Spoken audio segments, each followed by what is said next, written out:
Chapter 6 Jack and the Beanstalk.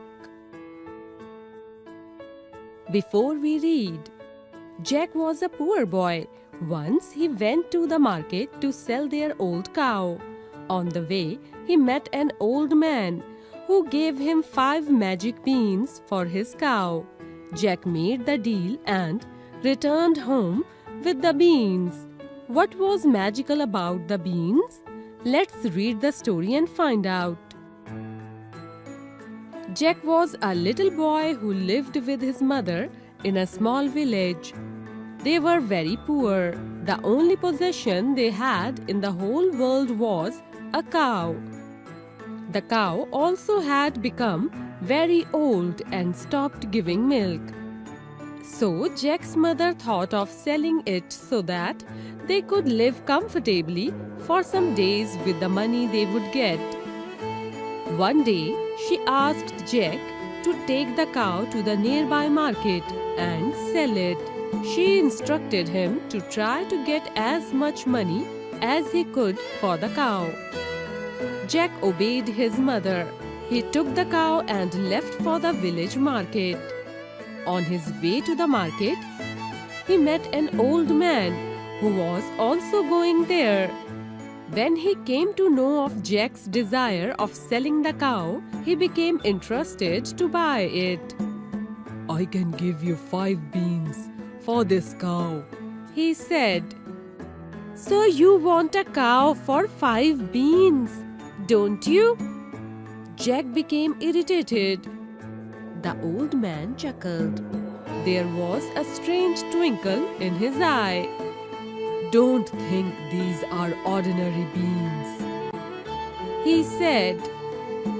"They are in fact magic beans." What's magical about it? Jack was curious. "You will see it yourself once you have it," the old man replied. 5 magic beans for the old cow. What a bit of luck, thought Jack. He didn't feel like driving the cow all those miles to the market when he could dispose her off then and there for 5 magic beans. "Are you sure they are magic beans?" he asked again. "Rest assured. They are the best quality, high-power magic beans," declared the old man. "And you will give them to me for my cow?" "Oh yes." "Done," said Jack, and handed him over the cow in exchange for the 5 dry old beans.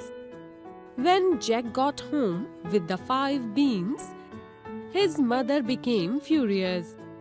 She thought that it was foolish of him to sell the cow for only 5 dry beans. She thrashed him soundly and sent him to bed. Then she threw the beans out of the window.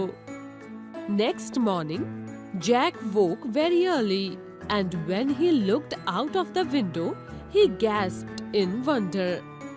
There in the garden stood the most enormous beanstalk one could imagine. The beans had taken root, and they were for sure magic beans. Overnight, the stems had grown as thick as tree trunks, and when Jack leaned out of the window and craned his neck up, he could not see the top of the beanstalk. It went right through the clouds. The 5 bean sprouts had twined round each other, round and round, up and up. Taking care not to awake his mother, Jack went out. He began to climb the beanstalk. He wanted to see what was there at the top. Up and up, up and up he went, until he came to the top, and to his surprise, there was another land. He saw a path and walked on. It led him to a huge, grim castle. The heavy doors were shut from inside, so he went round it and found a window open. As he went inside, he could smell daintiest mutton being cooked. He was hungry. All that climbing had roused his appetite. He found himself in a vast kitchen. And there on the fire was a great cauldron of porridge. Jack was just thinking about to help himself with a little porridge, when he heard heavy footsteps that shook the whole place. The sound of a deep rumbling voice singing "Fee, fee, faw, fum" also struck his ear. Jack was scared. He hid himself behind the big oven. He peeked out. In the adjoining room, seated at the table, was a huge ogre. Jack trembled, for he knew that ogres eat human flesh, and Jack didn't want to be eaten. But this one ate the porridge, and then sat back and went fast asleep at the dining table.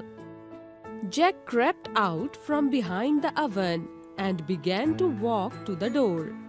He stopped and stared, for on the table the ogre was sleeping were kept a pile of bags of gold and jewels. Just one little bag would end all our poverty. One little bag of gold would keep me and my mother in luxury for a long time to come, he thought. Jack's heart thumped loudly, but he did not lose courage. He tiptoed on the table, picked up one little bag of gold coins, and climbed down the beanstalk back to his cottage. He found his mother standing near the beanstalk, wonder-struck as to wherefrom it had emerged overnight. She was even more alarmed when she saw Jack climbing down it. She anxiously waited for him to get down and then asked him in a stern voice what he had been doing on such an enormous beanstalk. Jack told her about his adventure and showed her the bag with the gold coins. His mother was happy that now they had not to go hungry. With this gold, they lived happily for a long while. You might know that more money in hand increases expenditure. The same thing happened with Jack also. The gold did not last very long, and Jack decided that he would have to make another trip up the beanstalk. So once more he found his way to the grim castle and hid behind the oven until the ogre came for his dinner. This time the ogre was carrying a hen. He put the hen down on the table and ordered, "Lay." At once he clutched and laid a golden egg. Gleefully, the ogre kept the egg on one side, ate his huge dinner, and went to sleep. When his snores were echoing like thunder, Jack crept out of hiding and, reaching up very carefully, seized the magic hen by the leg. At once it started to squeak and cluck, and the ogre woke up. Jack was now in trouble and ran for his life, with the ogre pounding behind him. Jack was young. He was habituated to climb up and down the beanstalk. But the ogre was old and soon got tired. By the time Jack had got down the beanstalk again, the ogre was only halfway down from the sky. Without wasting any time, Jack brought out a big axe from his house and chopped down the beanstalk. Down it came, toppling from the sky, and down came the ogre too. The ogre hit the ground with a loud thud, and he made a hole so deep that he never got out again.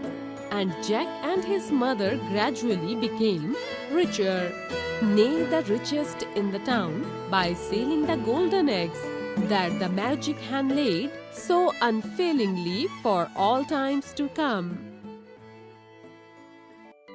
Glossary. possession, ownership, comfortably, happily, with ease, desire, wish, intention, irritated, displeased, chuckled, laughed softly, twinkle, spark, glow, curious, inquisitive, dispose of, sell out, furious, very angry, thrashed, slapped, twinned, twisted, coiled, huge, very big, enormous, grim, gloomy, castle, fort, daintiest, most delicious, roast, stirred, appetite, hunger, cauldron, large, deep vessel used for boiling, shook, moved, rumbling, noisy, scared, afraid, peaked, looked, adjoining, next, ogre, giant, monster, trembled, shivered in fear, stared, looked, luxury, comfort, thumped, beat, wonderstruck, surprised, emerged, came out, anxiously, nervously, expenditure, spending, gleefully, happily, habituated, accustomed, chopped, cut, toppling, falling, thud, dull sound of something falling, unfailingly, without fail,